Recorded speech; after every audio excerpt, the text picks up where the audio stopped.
তো আমরা আলাপ আলোচনায় দেখলাম যে বাংলাদেশের এখন যে একটা পদ্ধতি নিয়ে আলোচনা হচ্ছে যে দ্বিকক্ষ বিশিষ্ট সংসদ, লোয়ার হাউসে 400 আসন, আপার হাউসে 500, 100, মোট 500।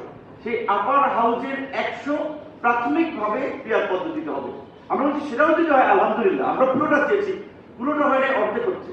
এখন আমি সবার প্রতি সম্মান রেখে বলছি, আমি যদি মনে করি যে আমার প্রতিষ্ঠানটা ঠিক এবং অন্যদেরকে যদি আন্ডার এস্টিমেট করে, অন্যদের প্রস্তাবনাকে ডিনাই করে, বিতর্ক তৈরি করে, বিভ্রান্তি তৈরি করার বক্তব্য দেই, তাহলে অন্যদের কিন্তু অসম্মান করা হয়। তাই আমি বলছি যে আমি সবারটা নিয়ে আমি আগাতে, কিন্তু অনেকে যেই ন্যারেটিভ তৈরি করার চেষ্টা করছেন, যে বয়ান এস্টাবলিশ করার চেষ্টা করছেন যে উচ্চ কক্ষ একটা পুনর্বাসন কেন্দ্র হবে, কাজের পুনর্বাসন কেন্দ্র হবে। হ্যাঁ, বিএনপির মতো বড় দল অনেককে মডেল দিয়ে কুশাতে পারবে না, তারা সেখানে চেক অ্যান্ড ব্যালেন্স, এটা তো পুনর্বাসন হলো। কারণ তাদের বড় দল অনেক নেতা আছে, নিচে 400 জন উপরে যাদেরকে নিচে দিতে পারবে, উপরে দেবে, এটা তো পুনর্বাসনের কিছু হলো না। কিংবা আমাদের দল ধরেন গণ অধিকার করতে আমরা সবচেয়ে কম সিট পেলাম, আমরা 5% ভোট ক্যারি করলাম।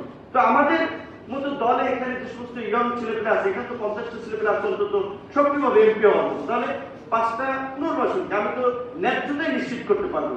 তাহলে এই যে পুনর্বাসন করার একটা কথাবার্তা বলে, মানে আপার হাউসকে কার্যত এটা আন্ডার এস্টিমেট করা, কিন্তু এটা কোনো কাজ নাই, এটা দরকার নাই, এটা রাষ্ট্রের অর্থ ব্যয়, এই সমস্ত একটা বিভ্রান্তিকর ভাবে উপস্থাপন করা হচ্ছে। এই কারণে আমি বলছি যে এই মানুষটা আমাদের থাকা উচিত না। হয় আমরা আপার হাউসে যাই, কিংবা মামুন ভাইয়ের যে পদ্ধতি এখানে যাই, কিংবা আমরা মিক্স পদ্ধতিতে যে লোয়ার হাউসের 400-র মধ্যে আমরা ধরেন 200 আমরা ডাইরেক্ট পদ্ধতিতে যাই, কিংবা ফুয়াদ ভাই একটা কথা যেটা বলছি 100 গুণায়মান পদ্ধতিতে হতে পারে, কিন্তু ব্যবস্থার আমাদের একটা পরিবর্তনে যেতেই হবে। সবচেয়ে দুঃখজনক হচ্ছে যে আপনারা ফয়জুল্লাহ ভাই কিছুটা ইঙ্গিত দিয়েছেন যে নির্যাতিত নিষ্পেষিত কিন্তু আমরা সবসময় হই।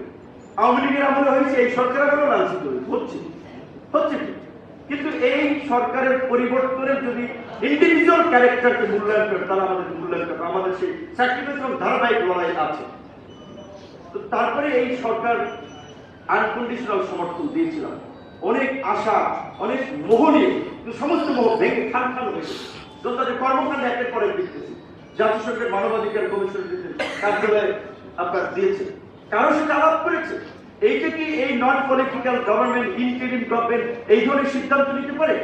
এখন মার্কিন যুক্তরাষ্ট্রের সাথে টেরিফ আপনার আলোচনায়, সেখানে তারা বলছে যে তারা আপনার প্রকাশ করা যাবে না, এমন কিছু শর্ত দিয়েছে, সেই শর্ত পালন করে আপনার এই শার্ট প্যান্ট বেচা অর্থনীতি ঠিক রাখতে তাদের পালন করবেন। কারণ বাংলাদেশটাকে ওই শার্ট প্যান্ট বেচা অর্থনীতির উপরেই শুধুমাত্র ব্যাকবোন দাঁড় করিয়েছে, বিকল্প নাই। কারণ এখন যদি আমেরিকা এই টেরিফ সমুদ্রে